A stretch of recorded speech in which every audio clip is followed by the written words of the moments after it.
now that the CDL season is over and Vanguard is essentially over, uh, obviously with the news of Modern Warfare 2 and the season being over for the competitive, it's like we're dwindling down. There's only like 2 months left of the actual game's life cycle before we switch over. Thank God. But first of all, I want to give a shout out to the Los Angeles Thieves. I haven't streamed since before Champs happened. Champs happened last week. The LA Thieves captured their back-to-back championship. They won Major 4 a month ago.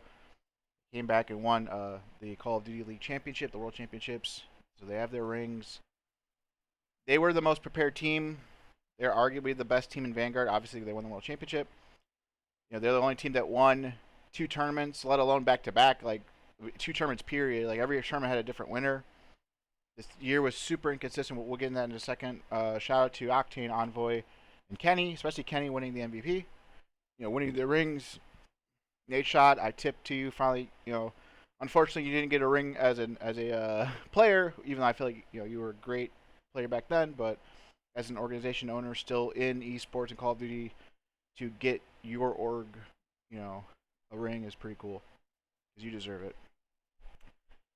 And shout out to FaZe getting second yet again, the 4th time this year out of the 5 tournaments, technically 7 if you count the Pro-Am Classic and Kickoff Classic, which I do. I personally count them. I mean, it was LAN. All 12 teams were there. Prize pull at the end. For Kickoff Classic, I know it was single elimination, but the winner got money, so I feel like it counts. I know like a lot of people don't think the Kickoff Classic counts, but they count the Pro-Am, but whatever. Doesn't matter. FaZe was the most consistent team of the year in terms of placings, even though they never won one, which is just mind-blowing to me. I really thought... I'm sorry, I'm trying to fix my fan over here. Or my AC. It's like a portable air conditioner. I'm trying to fix the adjustment. And in a game, in a year where this had to have been the most inconsistent Call of Duty of all time. And it's, in my opinion... I don't know exactly where I put it. It's definitely bottom 5. Some days I want to put it higher in that, like it's not leaving the bottom 5. I'm not saying that. Like some days I want to put it like the 4th worst or the 5th worst, like higher up on the list. And then some days I play it and it's the 2nd worst or the worst even. Like I'm like, man, I'd rather play Modern Warfare or Ghost or IW than this shit. And that's my issue. I'm using that as a segue into my discussion real quick. A rant. We're just gonna talk about Vanguard for a little bit, so strap in and just listen. Shut up. Talk in the chat if you guys want to talk in the chat. Call of Duty Vanguard is arguably the 2nd worst Call of Duty of all time. You can even make an argument that it is the worst. The whole entire ideology of the game, the basis of the game, had absolute zero competitive in mind.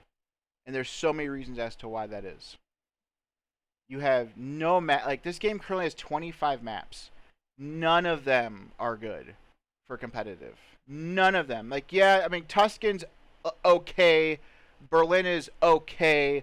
Bokage is okay. Gavucci's obviously like shit, and Desert Siege is, sometimes it's not that bad for search, sometimes it's terrible for search. Like, I don't know. Again, it's inconsistent, it's wishy-washy, it's crazy. The map design, like I said, you have doors, walls, windows, destructible ones at that, to where it can cause random timings. You can create random godheadies, like random off angles. You can die from places you can't even see, but they can see you because they just punched like a little hole in the wood in the wall, and I can see you crossing or whatever. Or the whole map, every map is made of paper, it seems, because we saw plenty of times at Champs and at Major 4 and the whole year where you're just shooting through a whole entire building to kill someone off the bomb, or like Top Palace into under the pillars where B-Bomb is in Desert Siege, or I'm top fire of Berlin and I'm shooting through a whole building to get him off the bomb over there. It's just bad. And like I said, it's inconsistent because sometimes you can't even break through the windows and the walls and the doors. Like, You'll be like off sprint, just sprinting. One game you're going right through the wall perfectly fine like you're supposed to, and then the next game it just stops you for some reason. You gotta sit there and melee it like 100 times, and then that fucks up your timing, that fucks up your route, that fucks up your initial push. You're off the break, and you everything just goes downhill right there. It's like a snowball effect almost. So yeah, the maps are just like I said, none of them were like really competitive in mind. We asked for London Docks, St. Marie, maybe even Arden's Forest. Hell, I would have even taken Gibraltar or Flak Tower sometime during the year, kind of like last year, and even the year prior to like Modern Warfare. I mean, I know we didn't add anything in Modern Warfare, but like they at least added maps every season that were like classic maps, bringing them back. Whereas last year we had maps that brought back for competitive in mind, like Raid, Standoff, Express. You know, like Jesus. They even gave us Apocalypse, which is a brand new map that was good for competitive. This year we did not add any new map to the rotation. The only thing that we added throughout the year was Berlin Control because they changed the spawns. But we already had Berlin in the rotation anyway as a whole map pool, so it didn't matter. So like big whoop, we added one thing throughout the year, but it was the same map. It wasn't anything new, wasn't anything fresh. They didn't give us any new old maps. They brought up all they kept adding to the game was a bunch of chaos small maps that weren't fit for competitive. Like kind of like we had Shipment and Das Haus and Dome, but then they gave us like Mayhem and Sphere and Desolation. They just came out with like every season they kept adding these small chaotic crazy maps, or they add maps that were just too big. Like that's how all these maps are. They're either too big or they're too small. Like they added Casablanca, which I thought could have been used for competitive, but it was just too vertical. It was kind of big. So, and then they added Paradise, again too big. Gondola, too big, too spacious, just not good for competitive. Too many just crazy like lines of sight, power positions that just aren't healthy for competitive. And then you had Desolation, which is a small ass, chaotic run around the whole map in like 2 seconds. A lot of verticality, like you're dying from people above you and you can't even see them type shit. It was bad. And the biggest slap in the face was they added in season 4 just now, like USS Texas. Of all the maps to bring back from the competitive scene that we could have used, they brought back USS Texas, which we obviously didn't even add to the rotation because we're not fucking playing USS Texas. 1, 2, they added it too late into the year, and 3, they changed the map by adding doors and walls that you can burst through, and it changed the map up. Like stupid. It's literally just fucking stupid, and I can't stand it. And then you have game modes. Real quick, like we didn't even have control in the game when the game came out. Remember, they added control like late December, early January before the kickoff happened. Like they literally, from the get-go, showed that they do not care about the competitive scene. I don't care what they might tweet out, what they might say. I'm not talking about like Treyarch or anything, or even Infinity Ward right now, even though they don't care either, but just Sledgehammer and their employees, like they clearly don't give a shit about competitive, about the CDL, about the league, the challenger scene, the esports scene. They don't care. Because if they cared, they would have made rank play and added into the game early on, like they did in World War II, like they did back in the day in Advanced Warfare, when those rank play was in the game by December. You know, December or early January, not mid-February. By the way, point 2 of them not caring is that they didn't even add rank play to their own game. They asked for Treyarch to step in and help them make it, or take it over and make it themselves, because they just didn't want to, it seemed. So, like, just bad. Like, you got, like I said, bad maps, bad game modes. Like, the game was like whatever. From a pub standpoint, I mean, you know, you had your typical stuff. Hardpoint in this game was inconsistent and didn't make any sense for both competitive and casual. Like in pubs, the hardpoint is locked for the first minute. You can't even like get points in the first minute. That's stupid. Why is that in the game? I don't know. They're dumb. Squad spawns randomly flipping, dumb. The game ends at 200 instead of 250 on some maps, and then some maps it's the normal 250 like it's supposed to be. Again, inconsistent, doesn't make any sense. Dumb. Literally just dumb. And I don't even think CTF would have worked. I know people want CTF in this game instead of control, but like when you really think about when you really think dumb, I know, right, Vic? When you really think about um, how the movement and the pacing of this game is with the slide canceling, the attack sprinting, and busting through doors and just quickly getting out, popping dead silence to get more of a speed boost and a movement boost. Capture the flag, I don't even think would have worked in this game anyway. Like you would have been capping flags like that. So I don't even think CTF would have even worked in the first place. So that the next step I want to talk about with Vanguard is the game mode, or I said game. I'm sorry, is the weapons. Now, it's funny because like when I sit here and think about it, every positive thing I can think of, which is not a lot by the way, there's like 100 things bad about Vanguard, and there's probably like 5 or 6 things that are good. And even with those 5 or 6 things that are good, there's a bad negative thing attached to it. Like for example, weapons. This game, I didn't mind the gunplay, but here's the negative part: 10 attachments. Again, dumb, stupid idea. Why did we do that? Stupid, stupid, stupid. Like, they just went overboard with it. Completely unnecessary. Every gun shot straight like crazy when it wanted to because, yet again, a negative. This game had weapon bloom, or ADS spread as they called it, where when you're aiming down your sight, that initial bullet that fires, it might not actually go where you're looking. It might go in a certain area or range that they have set in the game, like weapon bloom. You know, like if you're playing like Halo Reach back in the day, like when you're shooting your gun, pow pow pow, that little circle does that. So your bullet might be here, might be there, might be there. It might be somewhere random where you're actually not even looking. Again, dumb, useless. Why is it in the game? Why did they think that that was a good idea? Like that's why I hate about Call of Duty these last like 5 or 6 years. I've been saying it since like Black Ops 3. I'm like, they need to stop making Call of Duties every year because they feel the need to just change shit just to change shit. And I'm so glad they're stopping it now. I mean, it took too long to do it. But obviously, as we know, Modern Warfare 2 will be 2 years long and whatnot. But the gunplay wasn't too terrible. But again, I just hate that we had 10 attachments. Like that was like I thought 8 last year was overkill. Like where you can slap on gunfighter as a wild card and have one of each from the category because there was 8 slots, but you can only pick 5 of them last year unless you put gunfighter, which you can pick all 8. This game you just got 10 for free. No, attachments, no perks needed, no wild card, nothing. Just here you go. That was just crazy. Like it was just bad. I also don't like the inconsistencies of the attachments either. I thought that was also bad.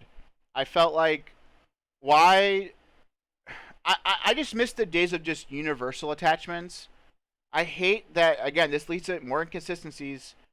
Why does some guns have a barrel that gives you bullet velocity and range, like the sniper barrel for the automaton, but yet some of them didn't have it, like the NZ, this STG didn't have it, the MP40 didn't have it, but yet some did, some didn't. You know, like I don't know. It just didn't make any sense. I don't get it. I don't understand. Factions. Why this game didn't have factions, I don't know. They felt like they didn't want to do Axis versus Allies. They wanted everything to be universal. I thought that was dumb because there was a lot of times where people are wearing the same outfits on the other team that they're on my team, and it gets kind of confusing. Like in the moment, sometimes you're just running around, sliding around like a crazy maniac. Which, by the way, I'll give a positive. This game's movement was fluid. It was great. It didn't feel clunky like in Modern Warfare. Maybe because like the field of view, I can change the FOV.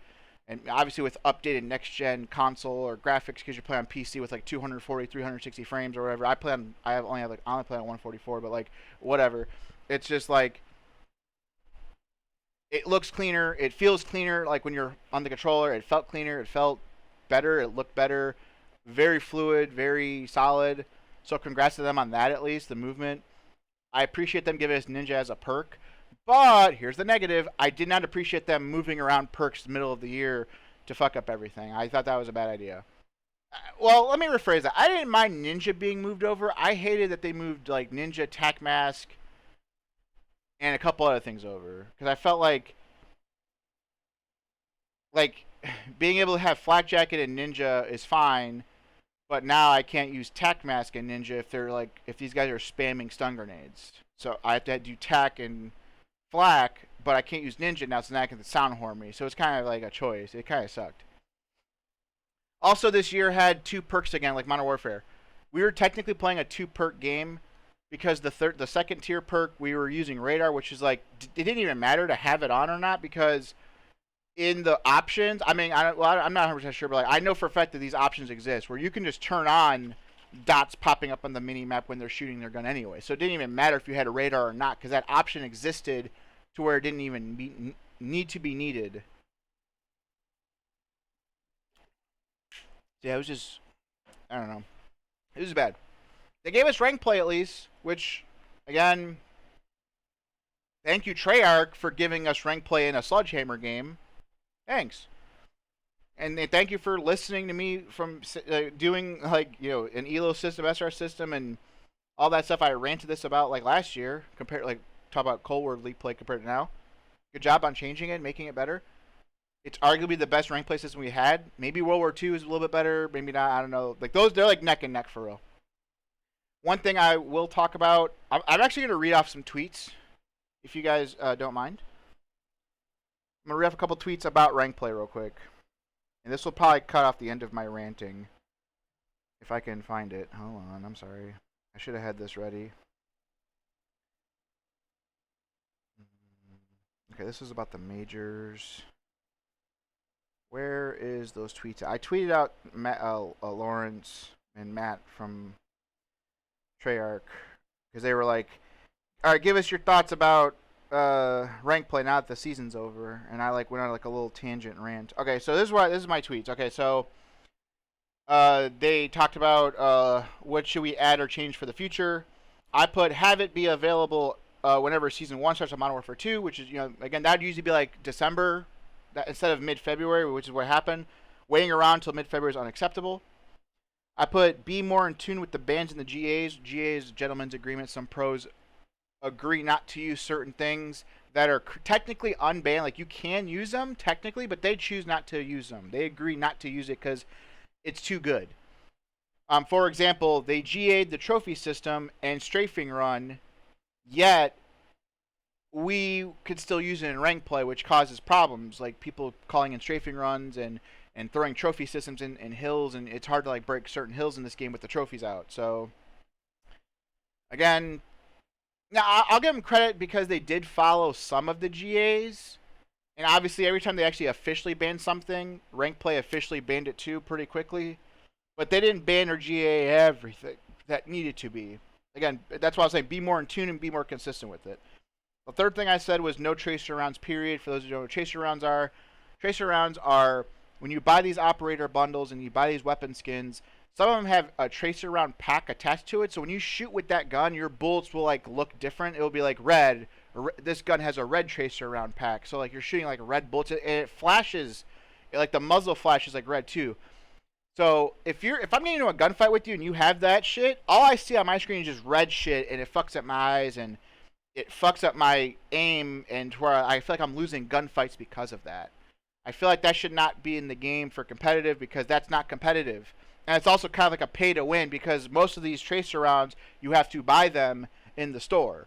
Like the automaton with the red bullets, the MP40 had blue ones and some green ones, and there's a purple one. I have the purple one though because I bought that bundle because I thought the skin was cool. And I didn't even realize it came in an MP40. I actually bought it for the skin. I actually didn't even buy it for the gun. I'm like, oh, this has a MP40. Oh, it has purple tracer round packs. Like I'm shooting people and they can't even see. They can't even look back sometimes. All I see is purple shit flashing in their face. Or the new one that just came out. It was for the Terminator. It's like a fucking laser gun. It makes like the like it sounds like a laser gun, Star Wars sounding gun. And it shoots flashing of red and yellow and stuff. It's so annoying, and it just should not be in rank play. I don't care about being in the game, but just disable it for rank play. If you want to use the gun because it looks cool, because like they all have like different looks on the operator skins in the bundle and all whatever, but just disable the tracer rounds in rank play. Make it just be regular bullets, because that shit is super annoying.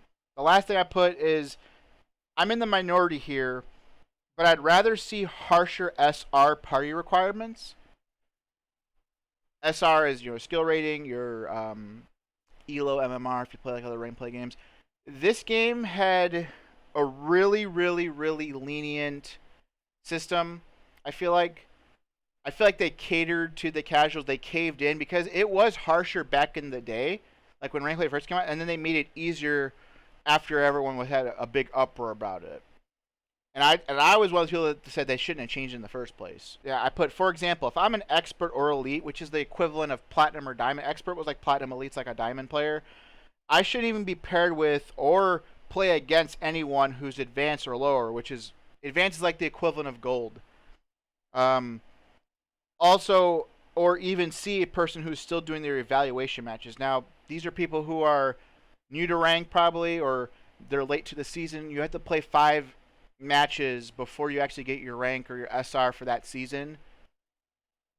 So those people should not be allowed into a game where I'm a platinum or diamond player because they clearly don't play the game as much as me because they're still trying to do their evaluation matches, or they suck and they're new and they just don't even understand how the game works. Those people should not be in my lobbies at all. Period. I put also no 4 stacks. If you want to keep teams of 4, they should be allowed to only play against other 4 stacks. Completely ruins the integrity when you solo or duo queue. I'm sorry, that's just the truth. If you go play other ranked play games like I'll use League of Legends for example. Ranked play for them is solo, duo, queue only. That's what World War II was at first too, which is made by the same company and devs that this game is. So why switch it? It should be solo or duo queue only. You should not be able to 4 stack. However, if you do 4 stack, or if you allow it, just have a separate playlist where it's a stack of 4 only playing against other stacks of 4. Again, if you want to do that, I'm okay with that. That's perfectly fine because that's what League of Legends does. You can play with a team of 5 in the separate team of 5 playlist, and you'll play up against another team of 5. That's how it should be in here. Teams of 4 versus teams of 4. If you're and the regular play should be solo or duo, only no stacks of 3. It's either 1 or 2 or 4. Because that's exactly how it was in World War II. It was 1, 2, or 4. There was no stack of 3. So that's my little rant about Vanguard. Like I said, I don't have a lot of good stuff to talk about because there isn't anything good to talk about. There's just not. I'm sorry. And I'm sorry. It's just how I feel.